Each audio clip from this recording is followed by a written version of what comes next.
Hello everyone, my name is Matt Phelan and welcome to my session. I can't believe it's been a year since the last time we did this. So my session today is called What Do Employees Need to Thrive at Work?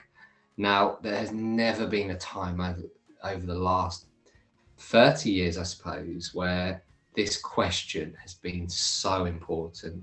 Employees from across the globe, across the world, have been separated from their offices, their managers, their peoples, their directors, their CEOs. So this question has become paramount. So we're going to talk today about what employees need to thrive at work. And I'm also going to share some of the latest data. So who is this Matt Phelan guy speaking to you from London? So yes, so my name's Matt Phelan. I'm co-founder at a business called the Happiness Index. We're an employee engagement and happiness platform. We work in over 100 companies across the globe. If you want to understand how your people are thinking and feeling, that's what the Happiness Index does. But during the beginning of the pandemic and the first lockdown in the UK, for the first time in 10 years, I actually had an opportunity to write our data up into a book called Freedom to Be Happy, The Business Case for Happiness. Now, within that book, there's loads of insight and data and stories. You can buy it on Kindle on Amazon. I don't think you can get the soft copy. I don't think you can get the actual book in Brazil yet, but if you're in Brazil, that's the URL that is there. But you can order in other countries around the world, and I know this is a global event. So if what you're about to hear is of interest to you, check the book out and let us know. Drop us a line on LinkedIn. Love to meet people that are interested in this subject area. So yes, that's me. So the heart and the brain is what I'm going to open with today on how we enable and empower what we call a thriving culture.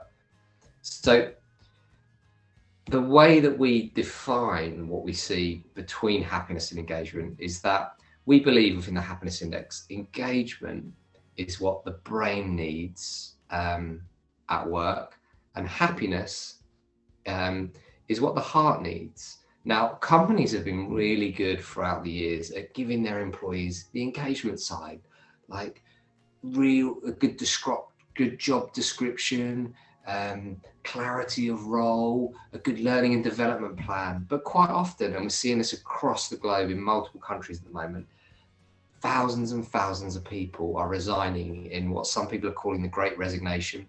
Some people are calling it the Great Realization. But what we see in the data is that companies are really focusing on the engagement bit, but they're losing their employees because they're not focusing on what the heart needs.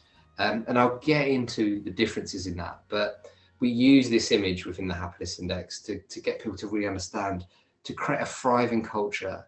Yes, you need to understand what the brain needs and what your people are thinking, but don't forget to understand what they feel. And that is what we call what employees need from a heart perspective, often ignored by companies. So that's just a starting point. So why quantum? At the Happiness Index, we use neuroscience and quantum mechanics to sort of help us understand the world. We believe, and if you look into quantum, you start, the more you read about it, you realize everything is energy. Everything in the world is energy. And therefore, if you believe in quantum physics, therefore we are energetic beings. Everything around you is energy. And therefore, we believe everything is connected. The way that we think that works in a business, when we look at our data, and we've got millions of data points. So I'll just use the Happiness Index as an example of how this works. And we believe this is how it works in every company, which is lots of leaders and managers in the pandemic felt that they'd lost their energy and they couldn't motivate their employees. Well, actually, in fact, it shouldn't be the CEO and the leaders and the managers in a company that motivate people. It should be the vision, because the vision should be so strong that it energizes people even when their CEO or manager or director isn't there. Otherwise, you'd never be able to go on holiday. So the vision of the Happiness Index is freedom to be human, but you could put your image there, and that's where people should be getting their energy from. But we don't distinguish between culture and brand. And the reason we don't, and we use the image of a tree to help people understand that they are part of the same system. So there is websites around the world now, things like Glassdoor, where if you have a bad internal culture, it's going to impact your brand, because people are going to be able to read online about how you're treating your employees. This can be everything from how well you're treating them through to really negative things like racism, and not understanding the mental well-being and mental health of your employees. So just a little bit of context to how we see the world, building up to how we're going to answer the question today about thriving work cultures. So why organizational neuroscience? I've mentioned quantum mechanics and quantum physics and how we see everything as energy in the universe. But why neuroscience? We use neuroscience, so psychology is the best that we had to help us understand the world. We now moved into a world of neuroscience where we can actually scan brains and bodies to understand what's going on. And from that analysis, what we have seen is it helps us understand that at all different times and all different parts of our life, our brain can move into different states. We break that down into 4 states. We call that instinctive, emotional, reflective, and rational. So let's take, for example, the first time you interview someone. So you're an employer, you're about to interview someone. The first time you see that person, you'll have an instinctive response. That's happening subconsciously. That's where things like subconscious bias come in. You can't control that. That's built up on the data. And that's why you need to be really careful, because you may be interviewing someone who looks or sounds like someone that treated you badly in another area of your life. And you may be instinctively judging them. Your second response is your emotional response. They may make you feel happy. They may make you feel sad. They may make you feel fearful of them. They may even make you feel excited because you're thinking, oh, I want to work with that person. Your next response is your rational response. You're asking them questions in the interview process, and you're getting their answers, and you're analysing those answers. The next part, which is why your parents may have told you when you were growing up to reflect on something, or as my mum said, when you're thinking about something, you say, like from food, let it marinate, let the idea marinate and think about it tomorrow. That's the reflective part of your brain. Now, all employees have predominant states. So personally, me, I tend to be an instinctive person, really like to trust my gut, even though I'm working in a data company. Some people have very emotional responses. Some people are reflective, some people are rational, but we're all 4, and that's what's beautiful. But the really important thing about the model and how to understand how the head and the heart work together is to understand that everyone in your team can move from all 4 areas. Why that's important is because as humans, we need thousands of things to thrive at work. But let's drill down into those for a second. So when I talk about the brain, what do I actually mean by what does our brain need to thrive at work? So the top 4 of thousands of things are clear direction, aligned meaning and purpose, opportunities to grow, and enablement to succeed.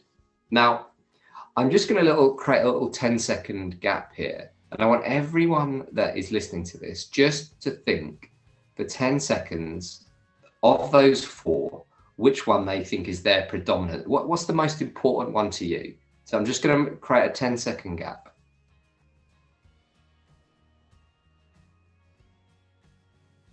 Now, what I'd love you to do, now that you've done that, is write that down. Just write that on a piece of paper or on your laptop.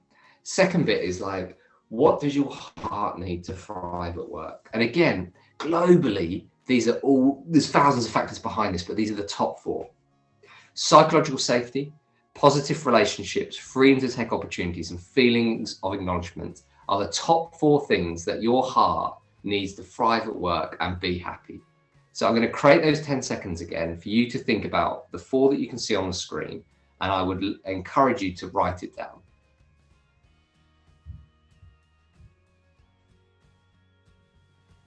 Enjoying this? So Anyone falling asleep yet? It's late here in the UK. Don't know where you're dialing in from, so maybe you're having your breakfast. What I'd love you to do is write those two down, screenshot this, and share it with someone and ask them what they think theirs are and see if they're the same. Just so you know, for me, for my happiness, the number one is freedom to take opportunities. And the second bit is aligned, and for me, the brain part is aligned, meaning, and purpose. If you really want to have a lot of fun, put this screenshot on LinkedIn, tag me in, put your two, and ask other people to tag which ones they are. So they're the top four the brain needs, and the top four the heart needs. Just to give you an example of how that changes in countries, via country. If you take a whole population of a company, more often than not, positive relationships comes up number one for happiness, but it does change from person to person.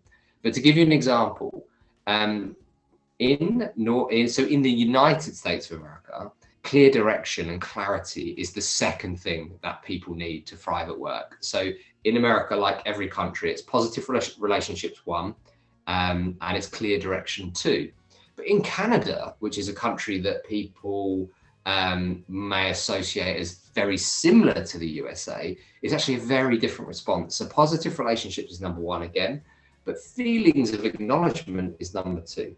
The reasons behind that are very, very broad, and everything from the health service and so on, which we could spend a whole day getting into. But I just wanted to show you how it changes from person to person, me and you, but also changes from country to country and company to company.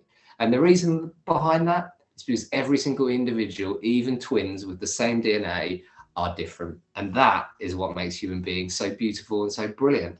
We call that freedom to be human.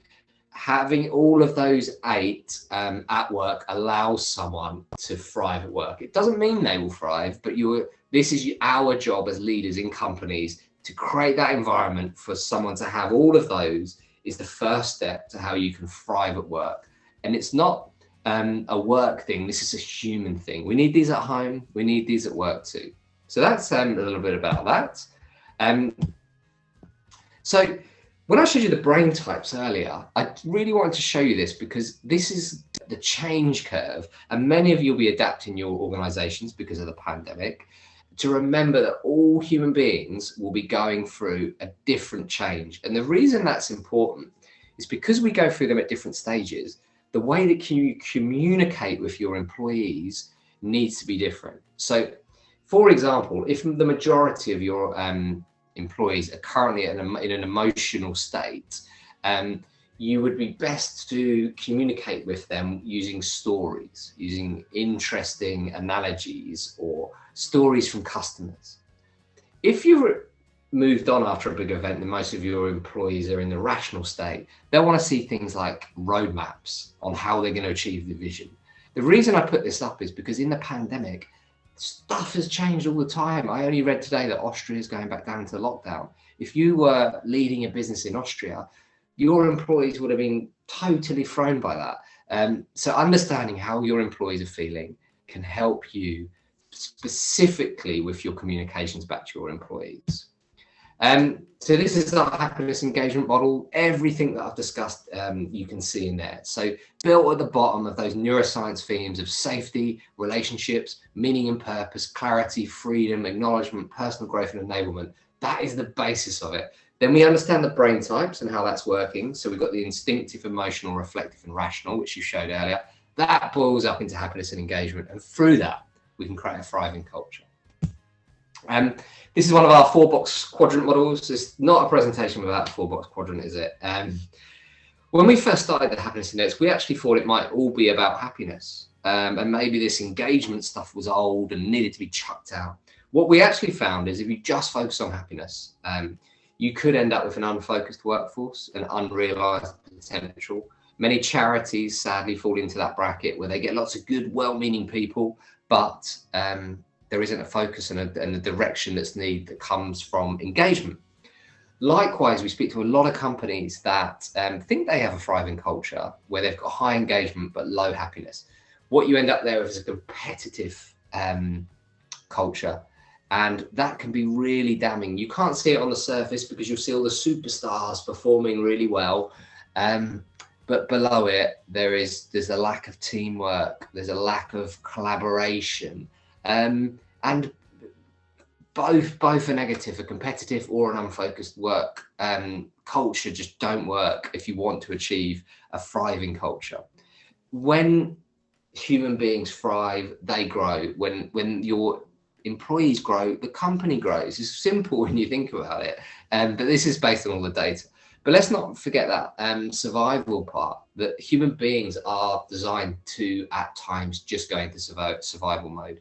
Through the pandemic, many companies have had to do that. Many of us have had to just survive, and that is an important part of evolution for us to survive, get through the event and move forward. But as we come out of the pandemic and things start to look more positive, we need to start moving employees into that thriving part of the quadrant there. So that's what it looks like when you plot happiness and engagement.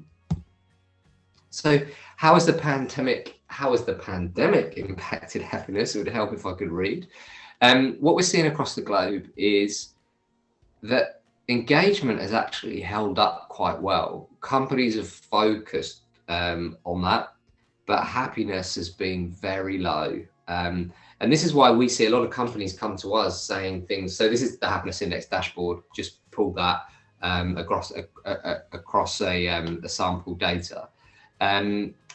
So any company can go to the happinessindex.com and get a readout of this for their own company. But to discuss the macro data for a second here, this is what's been hidden in the data. We're seeing loads of companies that are saying things like, engagement's high, why is everyone leaving? And it's because they're not looking at the emotional side of business. For too long, emotions have been banned for business and seen as unprofessional. And if we got our head of neuroscience here, Clive Hyland, Clive would say there's no such thing as too emotional. There's bad behavior, like if you feel overly emotional and you punch someone in the face, that's illegal in most countries. But to be too emotional is like telling a father, my children, you can probably hear them in the background, it's bath time here. It'd be like telling me that I love my children too much. It's not, scientifically, it's not a thing. So understanding the emotions of your employees and why it's low is really important.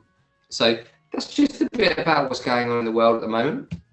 But yeah, that's me. In a nutshell, understanding what makes your employees happy and engaged is not just this HR or people thing.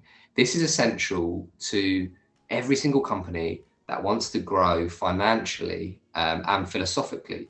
So I hope you've enjoyed the session. I've kept it short and sharp, I hope. If anyone wants to stay in touch, you can go to thehappinessindex.com and book a demo. There's more research in the book. We're doing test drives at the moment in South America. So if you go to the website and mention test drive, that means you can use the platform for free for 3 months. If you'd like specifically to drop me a line, I'd love feedback on how you found the presentation. And you can connect with me on LinkedIn. But mainly, have an awesome weekend. Thank you for taking the time out of your week. And thank you for having me. I hope you enjoyed the session, and drop me a line on LinkedIn or Twitter or Instagram. I'm all over the place, and I'd love to hear from you. And if you do read Freedom to Be Happy, the business case for happiness, let me know what you think, good or bad. I don't see feedback as negative or positive. I just see it as a way of learning and growing. So thank you for your time and have an awesome weekend. Thank you.